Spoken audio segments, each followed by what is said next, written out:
Hi guys, welcome back to another video. ఈ వీడియోలో నేను మీకు డీకప్లింగ్ కెపాసిటర్స్ గురించి ఎక్స్ప్లెయిన్ చేస్తాను. గైస్, డీకప్లింగ్ కెపాసిటర్స్ అనేవి లేకుండా నాకు మీరు ఒక ఎలక్ట్రానిక్ ప్రోడక్ట్ చూపించినా సరే నేను మీకు అక్షరాల ₹1,00,000 ఇస్తాను.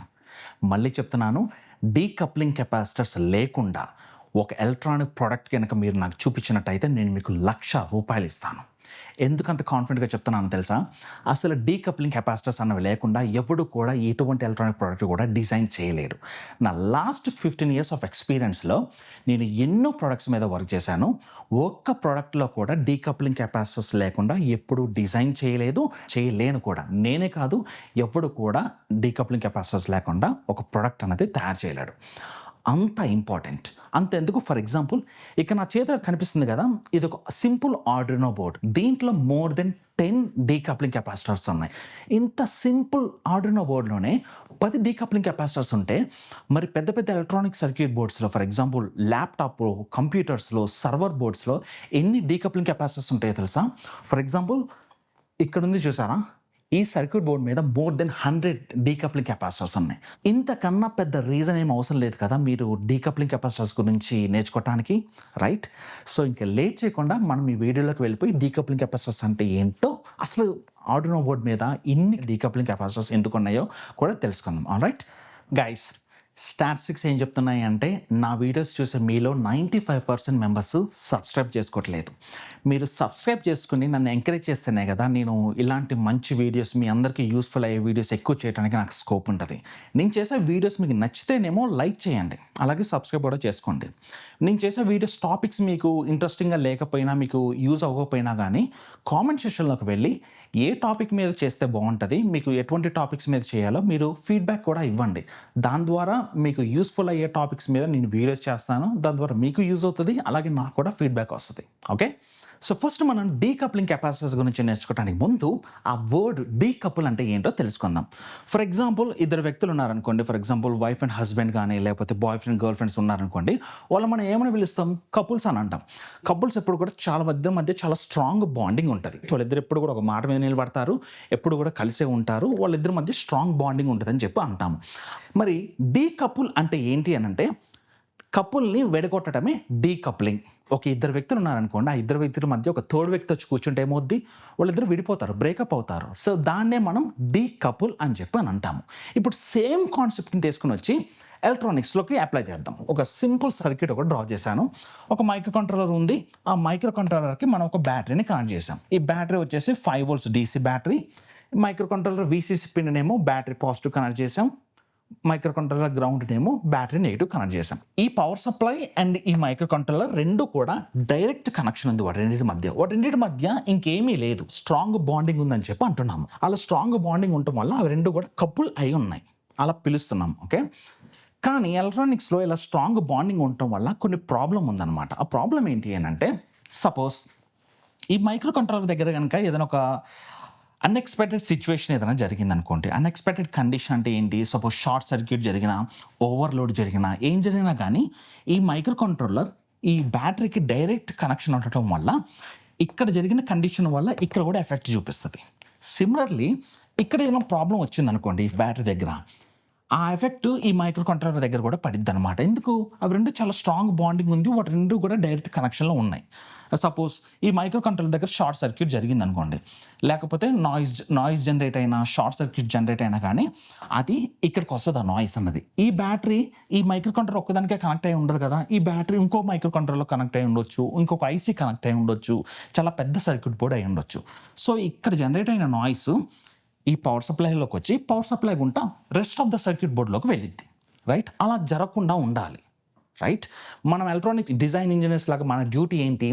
ఇలా ఒక చోట ఉన్న ప్రాబ్లమ్ని రెస్ట్ ఆఫ్ ద బోర్డు వెళ్లకుండా చూసుకోవటమే మన రెస్పాన్సిబిలిటీ. మనం సర్క్యూట్స్ని అలా డిజైన్ చేయాలి. ఇప్పుడు ఇవి రెండు డైరెక్ట్గా కనెక్ట్ అయి ఉండటం వల్లే కదా ప్రాబ్లం అంతా కూడా. ఇవి రెండు కూడా చాలా స్ట్రాంగ్ బాండింగ్ ఉండటం వల్లే కదా వాటి రెండు ప్రాబ్లం. మనం ఏం చేయాలి? ఈ రెండింటి మధ్య స్ట్రాంగ్ బాండింగ్ లేకుండా విడగొట్టేసేయాలి. ఇలా వాటి రెండింటిని బ్రేక్ చేయాలి. కనెక్షన్ ఉంటుంది, దీనికి మధ్యలో కనెక్షన్ ఉంటుంది, ఇద్దరు వ్యక్తుల మధ్య కనెక్షన్ ఉంటుంది. కానీ ఇద్దరు వ్యక్తులను విడగొట్టడానికి మధ్యలో మనం ఒక తోడు వ్యక్తిని తీసుకొచ్చి పెడితే వాళ్ళిద్దరు బ్రేకప్ అవుతారు. సిమిలర్లీ ఈ పవర్ సప్లై, ఈ మైక్రో కంట్రోలర్ విడిపోవాలి, వాటి మధ్య స్ట్రాంగ్ బాండింగ్ లేకుండా ఉండాలి అని అంటే వీటన్నిటి మధ్య ఒక థర్డ్ పర్సన్ తీసుకొచ్చి ఇంట్రడ్యూస్ చేయాలి, అంటే ఒక థర్డ్ కాంపోనెంట్ని పెట్టాలి. అలా పెట్టే కాంపోనెంటే ఒక కెపాసిటర్ని పెడతాం అన్నమాట. ఓకే, ఆ కెపాసిటర్ని మనం డీకపులింగ్ కెపాసిటర్ అని చెప్పి పిలుస్తాం. అంటే ఇవి రెండు కలిసి ఉంటే ఆ రెండింటిని విడగొడుతున్నాం కాబట్టి ఆ కెపాసిటర్ని మనం డీకపులింగ్ కెపాసిటర్ అని చెప్పి పిలుస్తున్నాం. చాలా సింపుల్, రైట్? సో ఇప్పుడు ఈ కెపాసిటర్ ఉండటం వల్ల ఏమవుద్ది అని అంటే ఈ మైక్రో కంట్రోలర్ దగ్గర ఏ షార్ట్ సర్క్యూట్ జరిగినా, నాయిస్ జనరేట్ అయినా, ఏదైనా ప్రాబ్లం వచ్చినా కూడా ఈ డీకప్లింగ్ కెపాసిటర్ ఏం చేస్తుంది అంటే అటుపక్క ఉన్న ఎఫెక్ట్ అంతా కూడా ఇటుపక్కగా జరగకుండా ఈ డీకప్లింగ్ కెపాసిటర్ అడ్డం పడిద్ది. ఈ డీకప్లింగ్ కెపాసిటర్ దీనికి మధ్య బ్రిడ్జ్ లాంటిది అనమాట. ఓకే, ఇటుపక్క ఉన్న ప్రాబ్లమ్ని ఇటుపక్కగా రానివ్వదు, ఇటుపక్క ఉన్న ప్రాబ్లమ్ని అటుపక్కగా రానివ్వదు. సో ఈ డీకప్లింగ్ కెపాసిటర్ రెండింటి మధ్య ఒక బ్రిడ్జ్లా పనిచేస్తుంది.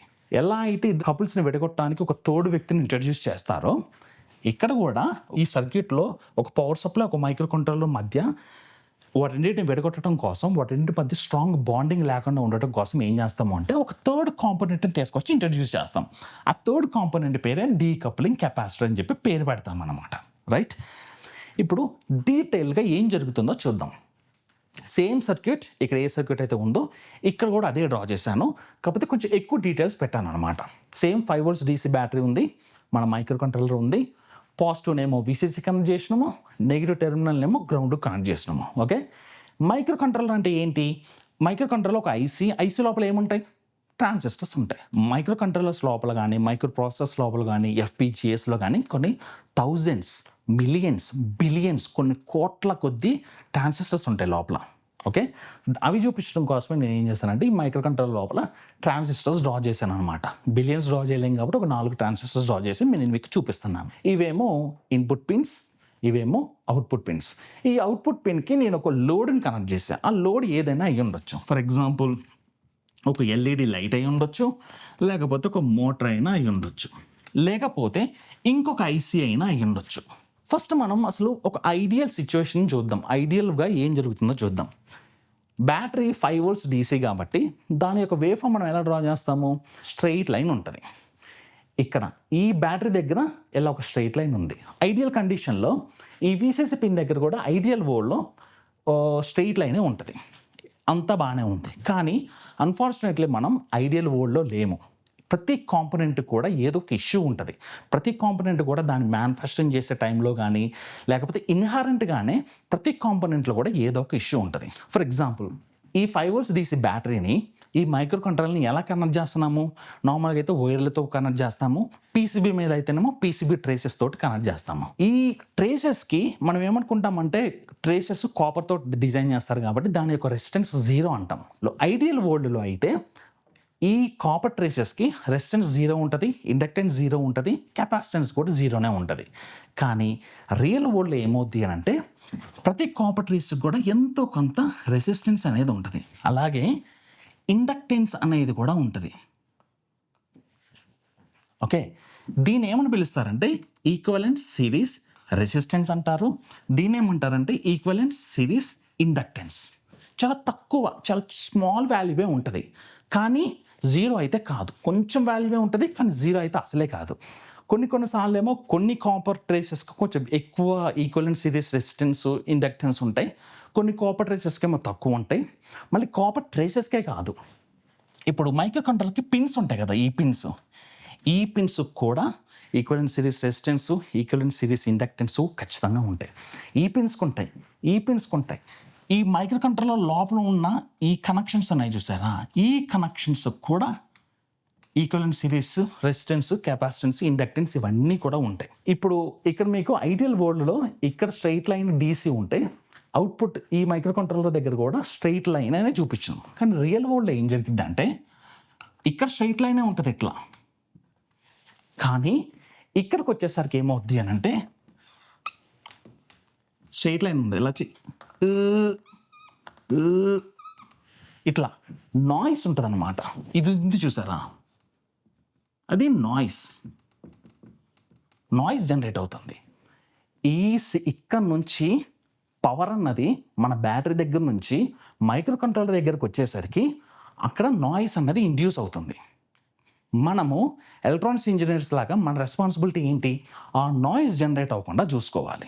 సిమిలర్ టైంలో ఇప్పుడు ఈ మైక్రో కంట్రోలర్‌కి లోడ్ ఉంది. ఆ లోడు ఎల్ఈడీ అయి ఉండొచ్చు, మోడర్ అయి ఉండొచ్చు, ఐసీ ఉండొచ్చు అని చెప్పుకున్నాం కదా! సపోజ్ ఇక్కడికొచ్చి ఇలా వచ్చే అవుట్‌పుట్ సిగ్నల్ ఇలా ఒక స్క్వేర్ వేవ్ ఫార్మ్ అనుకోండి. ఐడియల్‌గా అయితే స్క్వేర్ వేవ్ ఫార్మ్ ఇలా పర్ఫెక్ట్‌గా ఉండాలి. కానీ ఇక్కడున్న ఈక్వివలెంట్ ఈఎస్ఆర్, ఈఎస్ఎల్ వల్ల ఇక్కడే కాదు, ఇక్కడ ఉంటది. మళ్ళీ ఇక్కడ ఉంటది. ఇక్కడ ఉంటది. ఇక్కడ ఉంటది. ఇక్కడ ఉంటది. సో, ప్రతి కాపర్ ట్రేస్‌కి, ప్రతి కనెక్షన్‌కి, ప్రతి పిన్‌కి, ప్రతి టెర్మినల్‌కి, ప్రతి కాంపోనెంట్‌కి పాసివ్ కాంపోనెంట్స్ కావచ్చు, యాక్టివ్ కాంపోనెంట్స్ కావచ్చు, ఐసీలు కావచ్చు, ఏదైనా సరే ప్రతి దానికి కూడా ఈఎస్ఆర్, ఈఎస్ఎల్ ఖచ్చితంగా ఉంటాయి. వాటన్నిటి వల్ల ఏమవుద్ది అంటే ఇలా ఉండాల్సిన స్క్వేర్ వేవ్ ఫార్మ్ కాస్త ఇలా వచ్చి ఓవర్‌షూట్ ఇలా వచ్చి మళ్ళీ ఇక్కడ ఓవర్‌షూట్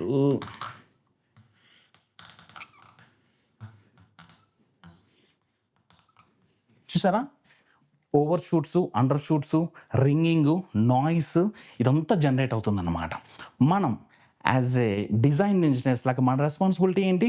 ఇంతకుముందు చెప్పుకున్నట్టు ఈ నాయిస్‌ని రిమూవ్ చేయటం మన రెస్పాన్సిబిలిటీ. ఇంతకుముందు ఇక్కడ ఏం చెప్పుకున్నాము? వీటన్నిటి మధ్య ఒక డీకప్లింగ్ కెపాసిటర్ పెట్టాలి అని చెప్పుకున్నాం కదా! ఇక్కడ కూడా పెడతాము. కానీ ఎందుకు పెడతామో చూడండి. సపోజ్ ఈ మైక్రో కంట్రోలర్ ఏమీ చేయట్లేదు అనుకోండి, ఐడియల్‌గా కూర్చుంది అనుకోండి. For example 10 milli amps of కరెంట్‌ని డ్రా చేస్తుంది అనుకోండి. ఈ మైక్రో కంట్రోలర్ ఏం చేయటల్లా. అంటే ఈ లోడ్‌ని రన్ చేయటం ఏం చేయట్లేదు. జస్ట్ అలా కదలకుండా కూర్చొని దానికి మనం పవర్ సప్లై ఇస్తే సింపుల్‌గా ఏం చేయనప్పుడు ఒక 10 మిల్లీ యాంప్స్ డ్రా చేస్తుంది అనుకోండి. సెకండ్ టైము ఈ మైక్రో కంట్రోలర్ లోపల ఉన్న ట్రాన్సిస్టర్స్ అన్నీ కూడా ఒకేసారి ఆన్ అండ్ ఆఫ్ జరుగుతుంది. అలాగే ఈ లోడ్‌ని కూడా రన్ చేస్తుంది. అప్పుడు ఏమవుద్ది? ఈ మైక్రో కంట్రోలర్‌కి ఇమ్మీడియేట్‌గా కరెంట్ కావాలి. ఈ మైక్రో కంట్రోలర్ కరెంట్ కావాలంటే ఎక్కడి నుంచి తీసుకుంటుంది? ఈ బ్యాటరీ నుంచి తీసుకుంటుంది. ఈ లోపల ఉన్న ట్రాన్సిస్టర్స్ అన్నీ ఒకేసారి ఆన్ అండ్ ఆఫ్ అవుతూ ఈ లోడ్‌ని కూడా రన్ చేయాలి అంటే దీనికి ఒక more than 100 milli amps of current కావాలి. అది కూడా ఎంత ఫాస్ట్‌గా కావాలి? ఇమ్మీడియేట్‌గా కావాలి. ఎందుకు? ఈ మైక్రో కంట్రోలర్‌కి క్లాక్ ఫ్రీక్వెన్సీ అనేది ఉంటుంది. అది కిలోహెర్ట్జ్, మెగాహెర్ట్జ్, గిగాహెర్ట్జ్ రేంజ్‌లో ఉంటుంది. అంటే చాలా ఫాస్ట్‌గా ఆన్ అండ్ ఆఫ్ అవుతూ ఉంటాయి. అవి చాలా ఫాస్ట్‌గా ఆన్ అండ్ ఆఫ్ అవుతుంటే ఈ మైక్రో కంట్రోలర్‌కి కరెంట్ అనేది చాలా ఇమ్మీడియేట్‌గా కావాలి. కానీ మన బ్యాటరీ ఆ ఇమ్మీడియేట్‌గా కరెంట్‌ని ప్రొవైడ్ చేయగలదా? చేయలేదు. ఎందుకు? ఎందుకంటే దీనికి మధ్య ఉన్న కనెక్షన్స్‌లో రెసిస్టెన్స్, ఇండక్టెన్స్, కెపాసిటెన్స్, ఈ ఈక్వలెన్స్ ఈఎస్ఆర్, ఈఎస్ఎల్, ఈఎస్సి ఇవన్నీ ఉండటం వల్ల అవన్నీ కూడా కరెంట్‌ని ఫాస్ట్‌గా ట్రావెల్ చేయడానికి అలౌ చేయవు. ఇక్కడ ముఖ్యంగా ఏంటి అంటే ఈఎస్ఆర్ వల్ల కూడా ప్రాబ్లం లేదు. ఈ ఈఎస్ఎల్ ఉంది చూసారా? Equivalent series inductance. ఇండక్టర్‌కి వన్ ఆఫ్ ద క్యారెక్టరిస్టిక్ ఏంటి అని అంటే inductor does not allow sudden changes in the current అనమాట. అంటే ఇండక్టరు కరెంట్‌ని ఫాస్ట్‌గా చేంజెస్ జరుగుతుంటే నువ్వు ఇస్తున్నావు బాగానే ఉంది, నువ్వు తీసుకుంటున్నావు బాగానే ఉంది, కానీ నేను అంత ఫాస్ట్‌గా అలౌ చేయలేను. సో, నాకు కొంచెం టైం కావాలి అనిద్ది. ఇండక్టర్ ప్రాపర్టీ అది అనమాట. మన బ్యాటరీ ఇస్తుంది కరెంట్ కరెక్టే. ఈ 100 మిల్లీ యాంప్స్ ఆఫ్ కరెంట్‌ని బ్యాటరీ ఇవ్వడానికి రెడీగా ఉంది. ఈ మైక్రో కంట్రోలర్ కూడా తీసుకోవడానికి రెడీగానే ఉంది. కానీ వాటన్నిటి మధ్య ఉన్న కనెక్షన్ వైర్ ఏదైతే ఉందో అది రెడీగా లేదు. ఎందుకు రెడీగా లేదు?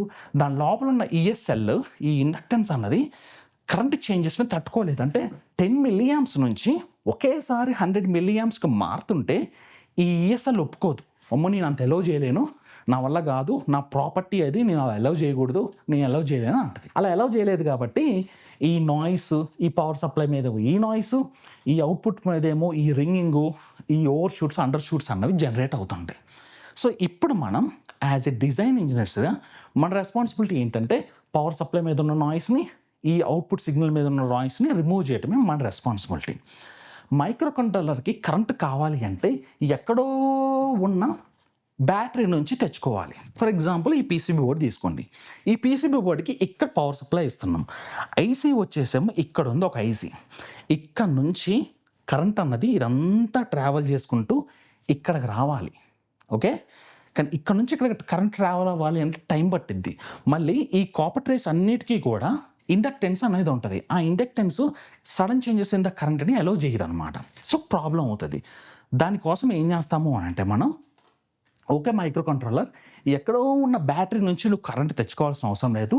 నువ్వు లోకల్గానే నీకు ఒక కాంపోనెంట్ని పెడతాను, ఆ కాంపోనెంట్ నుంచి తెచ్చుకో అని చెప్తాం. అని అంటే దానికి అర్థం ఏంటంటే ఇక్కడ నేను ఒక కెపాసిటర్ని కనెక్ట్ చేస్తాను. ఓకే, నీకు కరెంటు కావాలి అనుకున్నప్పుడు, ఫాస్ట్గా కరెంటు కావాలి అని అంటే ఎక్కడో ఉన్న బ్యాటరీ నుంచి తెచ్చుకునే బదులు నీకు డైరెక్ట్గా కనెక్ట్ చేసిన ఒక డీకప్లింగ్ కెపాసిటర్ నుంచి తెచ్చుకో. కెపాసిటర్ ఏం చేస్తుంది? ఫస్ట్ కెపాసిటర్ నార్మల్ సిచ్యువేషన్లో కెపాసిటర్ ఏం చేస్తుంది అని అంటే ఈ బ్యాటరీ నుంచి ఈ బ్యాటరీ కూడా కెపాసిటర్ ప్యారల్గా కనెక్ట్ చేస్తుండటం వల్ల ఇది ఛార్జ్ అవుతుంది అన్నమాట. ఇట్లా ఎంత ఛార్జ్ అవుద్ది? 5 volts డీసీకి ఛార్జ్ అవుతుంది. ఎందుకంటే ఇది 5 volts కాబట్టి ఇది కూడా 5 volts డీసీకి ఛార్జ్ అవుతుంది. ఓకే, నార్మల్ సిచ్యువేషన్లో. ఎప్పుడైతే దీనికి ఇమీడియట్గా పవర్ కావాలో, ఎప్పుడైతే దీనికి ఇమీడియట్గా కరెంట్ కావాలో అప్పుడు బ్యాటరీ నుంచి తెచ్చుకోవాల్సిన అవసరం లేకుండా మన కెపాసిటర్ ప్రొవైడ్ చేస్తుంది దానికి. చూసారా, ఎక్కడో ఉన్న బ్యాటరీ నుంచి తెచ్చుకునే బదులు లోకల్గా ఉన్న ఒక బైపాస్ కెపాసిటర్ నుంచి దానికి కావాల్సిన కరెంట్ని తెచ్చుకుంటుంది ఇమీడియట్గా. తర్వాతకి దీంట్లో ఛార్జింగ్ అయిపోద్ది. దీంట్లో ఎనర్జీ అన్నది డిప్లీట్ అయిపోయి మైక్రో కంట్రోలర్కి వెళ్ళిపోద్ది. మళ్ళీ తర్వాత ఈ కెపాసిటర్ ఏం చేస్తుంది? మళ్ళీ మన బ్యాటరీ నుంచి మళ్ళీ ఛార్జింగ్ అవుతుంది. మళ్ళీ దీనికి ఎప్పుడు కావాలో అప్పుడు దీనికి డిశ్చార్జ్ చేస్తూ ఉంటుంది అనమాట. మైక్రో కంట్రోలర్ అన్నది ఎక్కడో ఉన్న పవర్ సప్లై నుంచి కరెంటు తెచ్చుకునే బదులు లోకల్గా ఉన్న ఒక డీకప్లింగ్ కెపాసిటర్ నుంచి తెచ్చుకుంటే దీని లోపల జనరేట్ అయ్యే నాయిస్ అంతా కూడా ఎలిమినేట్ అవుద్ది అనమాట. మీలో కొంతమంది అనొచ్చు, బ్రో కెపాసిటర్ పెట్టే బదులు ఇక్కడ కూడా ఒక బ్యాటరీ పెట్టొచ్చుగా అని అడగొచ్చు. బ్యాటరీ పెట్టడం అంత సింపుల్ ఏం కాదు. ఎందుకంటే ఆర్డినో బోర్డ్ మీద మోర్ దెన్ 10 డీకప్లింగ్ కెపాసిటర్స్ ఉన్నాయి. అంటే నువ్వు ఆ డీకప్లింగ్ కెపాసిటర్స్ ప్లేస్లో 10 బ్యాటరీస్ పెట్టాలి. పెట్టగలమా? అప్పుడు ఆర్డినో బోర్డు ఎంత పెద్దగా అవుతుంది, ఫిజికల్లీ పాసిబుల్ కాదు. అందుకోసమే బ్యాటరీ పెట్టే బదులు ఏం చేస్తున్నాం అంటే దాని ప్లేస్లో కెపాసిటర్ పెడుతున్నాం అన్నమాట. ఈ కెపాసిటర్ ఏం చేస్తుంది? బ్యాటరీతో కంపేర్ చేస్తే తక్కువ ఛార్జ్ని స్టోర్ చేసుకోగలదు, తక్కువ ఎనర్జీని స్టోర్ చేసుకుంటుంది. కానీ బ్యాటరీతో కంపేర్ చేస్తే కెపాసిటర్ అన్నది మైక్రో కంట్రోలర్కి దగ్గరలో కనెక్ట్ చేస్తుండటం వల్ల ఇమీడియట్గా దానికి కావాల్సిన కరెంట్ని ప్రొవైడ్ చేయగలదు. ఓకే, ఇంకొక ఇంపార్టెంట్ విషయం ఏంటి అని అంటే ఈ బైపాస్ కెపాసిటర్ని ఇక్కడ పెడితే కుదరదు, దీని దగ్గర పెడితే కుదరదు, లేదా ఇక్కడ పెట్టినా కుదరదు, ఇలా మధ్యలో పెట్టినా కుదరదు. ఈ డీకప్లింగ్ కెపాసిటర్ అన్నది మైక్రో కంట్రోలర్ వీసీసీ పిన్కి గ్రౌండ్కి ఎంత దగ్గరలో వెళితే అంత దగ్గరలో పెట్టాలి. కావాలంటే మీరు చూడండి, ఇప్పుడు ఈ బోర్డులో ఇక్కడున్న ఐసీకి ఇక్కడ ఉంది చూడ డీకప్లింగ్ కెపాసిటర్, ఇక్కడున్న మైక్రో కంట్రోలర్కి ఇక చూడండి ఇక్కడ ఉంది, దీనికేమో ఇక్కడ ఉంది. సో డీకప్లింగ్ కెపాసిటర్స్ అన్నవి ఎప్పుడు కూడా ఈ ఐసీలకి లోడ్స్కి దగ్గరలో పెట్టాలి. అలా దగ్గరలో పెడితేనే దీనికి కావాల్సిన ఎనర్జీని, పవర్ని, కరెంట్ని మన డీకప్లింగ్ కెపాసిటర్ ఇమీడియట్గా ప్రొవైడ్ చేయగలదు. అది ఇక్కడ పెట్టారనుకోండి, ఇక్కడ పెడితే మళ్ళీ ఇక్కడ ఈఎస్ఎల్ ఉంది, ఇక్కడ పెట్టినా ఈ ఈఎస్ఎల్ ఉంటుంది. అదే దీన్ని డైరెక్ట్గా దీని వీసీసీకి గ్రౌండ్కి దగ్గరలో పెడితే ఇక్కడ కొంచెమే ఉంటుంది ఈఎస్ఎల్, ఇక్కడ కొంచెమే ఉండటం వల్ల దీనికి కావాల్సిన కరెంట్ని ఇమీడియట్గా మన డీకప్లింగ్ కెపాసిటర్ అన్నది ప్రొవైడ్ చేయగలదు. సో ఇంకొక ముఖ్యమైన విషయం ఏంటి అని అంటే చాలామంది కూడా ఈ డీకప్లింగ్ కెపాసిటర్స్ కాను బైపాస్ కెపాసిటర్కి మధ్య చాలా కన్ఫ్యూజ్ అవుతూ ఉంటారు. డీకప్లింగ్ కెపాసిటర్స్ వేరు, బైపాస్ కెపాసిటర్స్ వేరు. అవి రెండు కూడా డిఫరెంట్ అప్లికేషన్స్ కోసం యూజ్ చేస్తూ ఉంటాం. డీకప్లింగ్ కెపాసిటర్స్ ఏమో ఎనర్జీని ప్రొవైడ్ చేయడానికి యూజ్ చేస్తూ ఉంటే బైపాస్ కెపాసిటర్స్ ఏమో నాయిస్ని రిమూవ్ చేయడానికి కోసం యూజ్ చేస్తూ ఉంటాం. చాలామంది ఇంజనీర్స్ కానీ, టీచర్స్, స్టూడెంట్స్ అందరూ కూడా ఈ డీకప్లింగ్ కెపాసిటర్స్ని, బైపాస్ కెపాసిటర్స్ని మిక్స్ అండ్ మ్యాచ్ చేసి మాట్లాడుతూ ఉంటారు. అఫ్కోర్స్ నేను కూడా ఒప్పుకుంటాను, అప్పుడప్పుడు డీకప్లింగ్ కెపాసిటర్స్ బైపాస్ కెపాసిటర్స్ లా కూడా వర్క్ చేస్తూ ఉంటాయి, అలాగే బైపాస్ కెపాసిటర్స్ కూడా డీకప్లింగ్ కెపాసిటర్స్ లా కూడా వర్క్ చేస్తూ ఉంటాయి. కానీ ఆ రెండు కెపాసిటర్స్ వేరు, వాటి యొక్క రెండు అప్లికేషన్స్ వేరు. సో ఇది ముఖ్యంగా గుర్తుపెట్టుకోవాల్సిన విషయం. ఆల్రెడీ బైపాస్ కెపాసిటర్స్ సంబంధించిన ఒక వీడియో చేసి ఆల్రెడీ నా ఛానల్ అప్లోడ్ చేశాను, దానికి లింక్ డిస్క్రిప్షన్లో వేస్తాను, వెళ్ళి ఆ బైపాస్ కెపాసిటర్స్ కూడా చూడండి. గైస్, నా వీడియో మీరు ఇప్పటి వరకు చూశారు అని అంటే మీకు ఈ వీడియో ఖచ్చితంగా నచ్చిందని అనుకుంటున్నాను. నచ్చితే కనుక వెళ్ళి లైక్ చేయండి. అండ్ మీకు ఏదైనా ఒక టాపిక్ మీద కనుక నేను వీడియో చేయాలి అని మీరు కనుక అనుకుంటే వెళ్ళి కామెంట్ సెక్షన్లోకి వెళ్ళి పలానా టాపిక్ అని చెప్పి సజెషన్ ఇవ్వండి. ఆ టాపిక్స్ మీద కూడా నేను వీడియోస్ చేస్తాను. Alright, thank you.